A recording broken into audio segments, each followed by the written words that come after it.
ब्रह्ममुरारिसुरार्चितलिङ्गं निर्मलभासितशोभितलिङ्गं जन्मजदुःखविनाशकलिङ्गं तत्प्रणमामि सदा शिवलिङ्गम् देवमुनिप्रवराशितलिङ्गं कामदहं करुणाकरलिङ्गं रावणदर्पविनाशनलिङ्गं तत्प्रणमामि सदा शिवलिङ्गम् सर्वसुगन्धसुलेपितलिङ्गं बुद्धिविवर्धनकारणलिङ्गं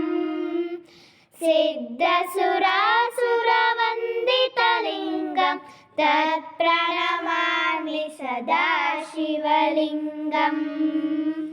कनकमहामणिभूषितलिङ्गं पणिपतिवेशितशोभितलिङ्गं दक्षसुयज्ञविनाशनलिङ्गं तत्प्रणमामि सदा शिवलिङ्गम् कुङ्कुमचन्दनलेपितलिङ्गं पङ्कजहारसुशोभितलिङ्गं सञ्चितपापविनाशनलिङ्गं तत्प्रणमामि सदा शिवलिङ्गम् देवगणार्चितसेवितलिङ्गं भावैर्भक्तिभिरेव च लिङ्गम् दिनकरकोटिप्रभाकरलिङ्गं तत्प्रणमामि सदा शिवलिङ्गम् अष्टदलोपरिवेष्टितलिङ्गं सर्वसमुद्भवकारणलिङ्गम् अष्टदरिद्रविनाशकलिङ्गं तत्प्रणमामि सदा शिवलिङ्गम्